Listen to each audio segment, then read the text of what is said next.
13,000 British soldiers were trapped behind the walls of Kut, starving to death with no relief in sight, and their general, he was writing letters asking for a promotion. Britain was at war with the Ottoman Empire, and Major General Charles Townshend wanted the prize, Baghdad. Taking the city would make him a legend, but his supply lines were failing, and his superiors ordered him to stop. He ignored them. Baghdad was only 25 miles away. At Ctesiphon, Townshend met an Ottoman army twice his size. He lost 4,500 men in 2 days, a third of his force gone. In the chaos, he ordered a retreat, but the Ottomans weren't finished. They pursued him south, and Townshend's shattered army couldn't outpace them. He stopped at Kut al-Amara, a town wrapped in a loop of the Tigris River. The Ottomans surrounded the town and waited. By December 1915, 13,000 British and Indian soldiers were sealed inside Kut. Townshend assured them that relief was already on its way, a few weeks at most, and they'd all go home. The British government sent out a relief force in January, but it was thrown back with heavy losses.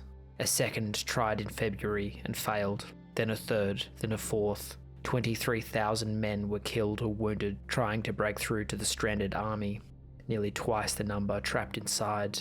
The relief force tried dropping supplies from the air, the first military airlift in history. Most of it landed in the river or behind Turkish lines. In 3 weeks, they delivered 16,000 pounds of food for 8,000 starving men. Inside Kut, hope was dying. The food ran out slowly at first. Then they started slaughtering the horses, the mules, then the rats. Rations were cut and cut again until men were surviving on a few ounces of barley a day. Private Hughes of the Royal West Kent Regiment watched his friends waste away. Dysentery spread through the camp, then scurvy, gums blackening, teeth falling out. Men lay in the dirt too weak to stand, covered in flies. Through it all, Townshend kept his private quarters and his servants, even as his men starved. He spent his days writing letters to his superiors, not begging for supplies, but worrying about his reputation. Their commanding officer ate meals prepared by his personal cook from a separate stash of supplies. The Indian soldiers had it worst. Many refused to eat horse meat on religious grounds, and they grew weaker while others ate.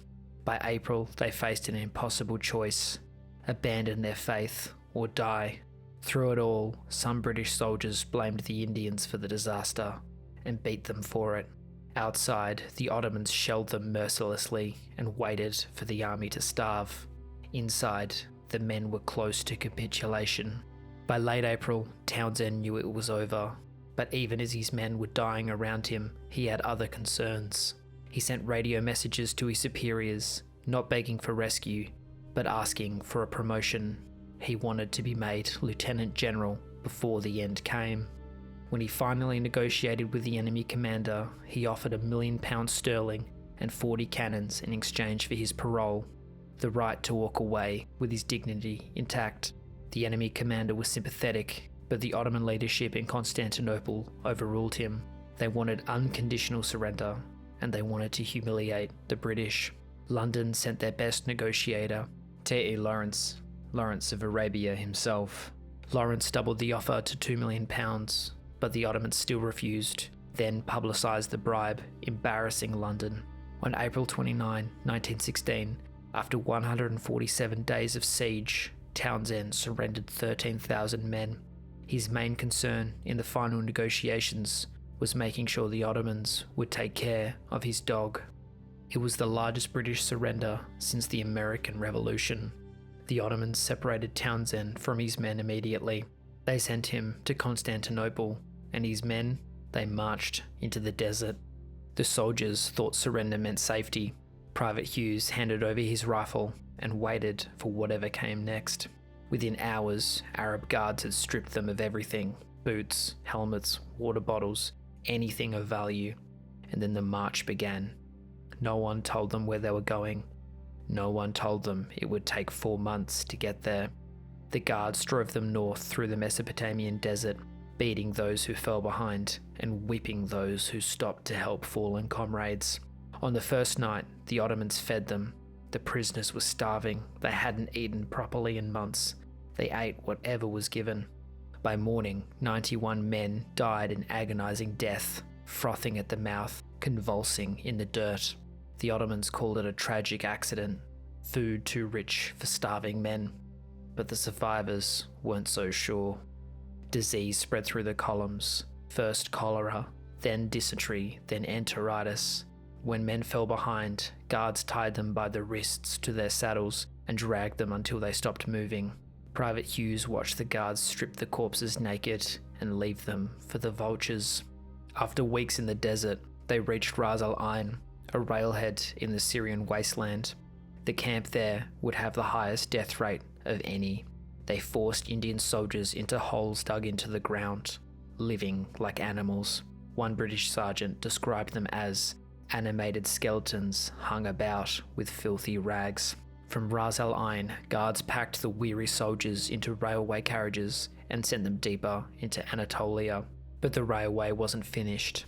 In the Taurus Mountains, the Germans were still blasting tunnels through the rock, and they needed labour. The Ottomans pulled Hindu and Sikh prisoners from the trains and put them to work on the Berlin-Baghdad railway.